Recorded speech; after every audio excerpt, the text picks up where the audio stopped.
Mitchells vs. the Machines, or Connected as it was formerly called. It's the latest Sony Pictures animated film, directed by Mike Rianda and produced by Phil Lord and Christopher Miller. It stars Abby Jackson, Danny McBride, Maya Rudolph, Mike Rianda himself, Olivia Colman, and a pug? My friend told me that a pug actually voices the pug in the family, so the more you know. The film's protagonist is Katie Mitchell. She is a young filmmaker. She's always wanted to be a filmmaker. She just likes to make films with her dog and her brother Aaron, and she posts them on the internet. She just wants to create stuff. Her dad is very anti-technology. He doesn't really get her at all. The two of them get really awkward whenever they're together. They just don't really get each other. He's very traditional and he wants to just spend quality time with his daughter and wishes that things were better as they were in the past when she was a little kid. So Katie applies for college to be a filmmaker or to study film and meet new friends, meet her kind of people, the people that get her, because not a lot of people really get her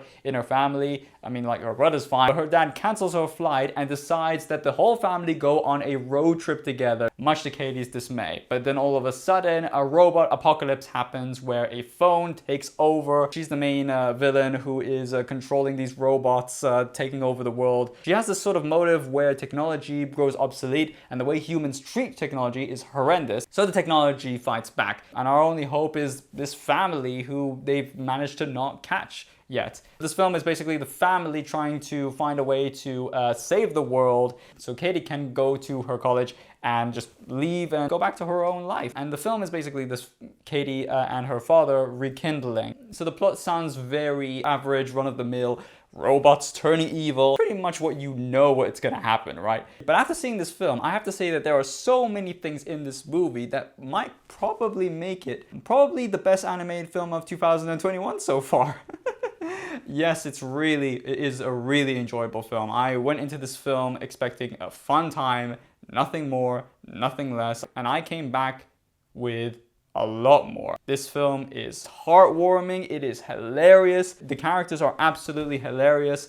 The family is probably the most chaotic family that you've ever seen, and Katie is almost too relatable for me. I have never seen someone so relatable, and I know I say this a lot. A character that has wants and needs, and you relate to this character and you want them to succeed. No. Katie is a different kind of relatable. She creates stuff, she posts it on the internet, she wants to be a filmmaker, she got accepted into a college trying to be a filmmaker. That's pretty much what young people are nowadays, creators, people trying to create. And it's pretty rare because usually movies where technology turns bad and evil, they always focus on the bad side of technology. We've seen this before in movies. They also focus on the good things about technology, about how creative you can be, but also the complex issues. For example, you have the mother constantly looking at the neighbor's family and comparing them to her own family, which is sort of real when it comes to technology. Looking at feeds, comparing your life to theirs, having imposter syndrome, saying, why can't I be like that? Putting on filters to make things look fun and okay when it really isn't. When you make films centered around technology and society, it can be a bit too preachy, insulting, dated. It can be too cheesy with its use of memes and GIFs, and you never know what's going to be dated. But this film was surprisingly really creative, really clever. It was a hell of a ride. This film was hilarious from start to finish. You're probably wondering why I have this Gravity Falls journal right here. You see right there. One of the things that made me really excited to see this movie was Alex Hirsch is the creator of Gravity Falls, one of my favorite animated shows. You probably know this. But also he was story consultant. And of course Mike Rianda, the director of the episodes of Gravity Falls, is the director of the film. So going into this movie, I would know that Alex Hirsch or Gravity Falls kind of humor would be in it. Like over-the-top, satirical sort of dialogue and crazy shenanigans. I'm not saying that I was expecting characters of the show or any Easter eggs to be in the film, of course not. But I was sort of expecting the tone of it at least. And I have to say, yes. I've seen where she's in class and when she was a kid, and she was showing a video of a burger coming alive, dancing, tap dancing, wanting to be on Broadway, and then it gets eaten by the pug. That's sort of similar to a video where Alex Hurst was standing next to a drawing that he made that was also dancing, and that video got him discovered. I couldn't help but notice the, the resemblance or the similarities between that. It is the most bonkers film that I've ever seen, and I feel like the people who worked on it had such a fun time. The film is ultimately chaos. It's absolutely chaotic. The tone in a great way. It never stops for a second to remind you that the film is of course animated. The designs are what like you've never seen before. They're very creative, bouncy, full of colors.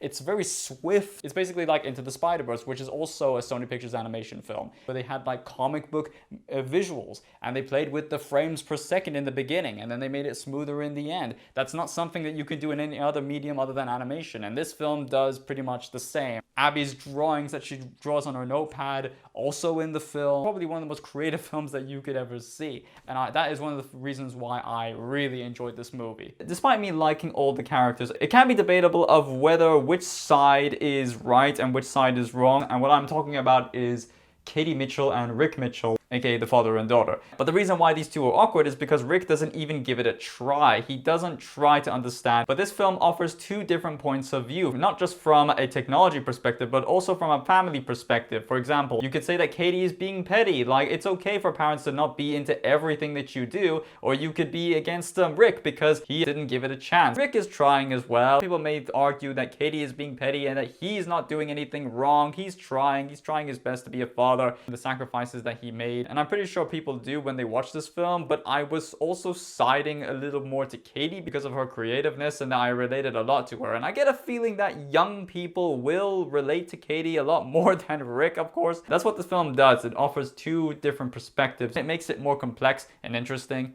The voice of Aaron is voiced by Mike Rianda. I didn't think that the voice really fit the kid. Everything that Aaron says is hilarious. He acts hilarious. He's also one of my favorite characters as well.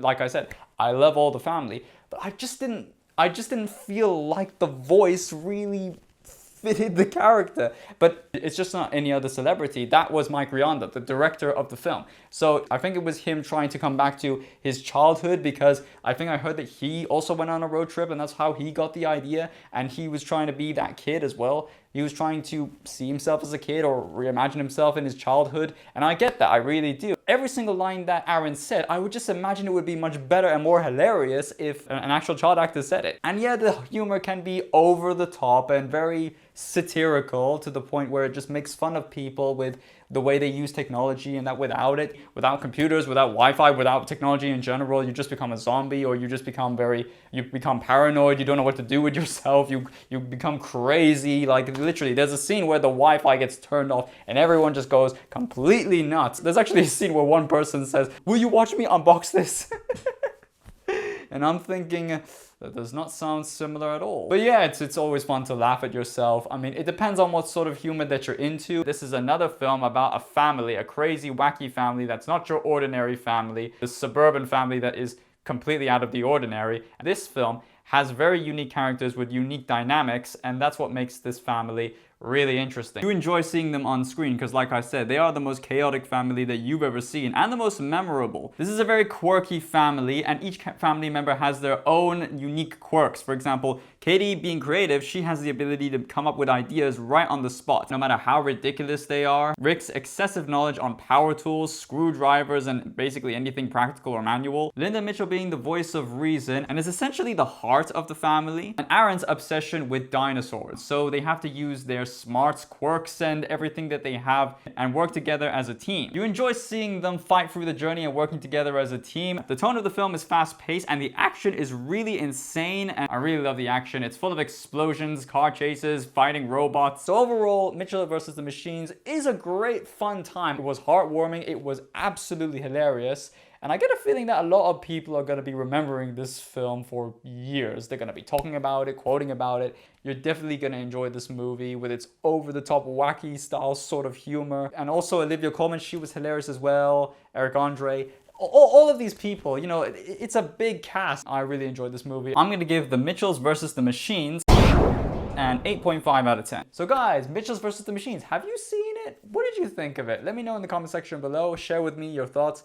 And also, question of the day, What is your favorite film that focuses on technology? If you want to see more cartoon and film related stuff, hit the thumbs up, hit the subscribe button. Thank you guys so much for watching. Thank you so much for staying tuned. Sorry it's been a long time for me uploading a video. I haven't been feeling well. And also I've been really busy with other stuff. Don't worry, it's not what you think. It was stomach related. But I'm fine now. It's been great to be back on the chair and, you know, talk about films and all that stuff. So yeah, it's been great to be back, and stay tuned. I've got a lot more videos coming up for you soon. Until next time, guys, have a great one.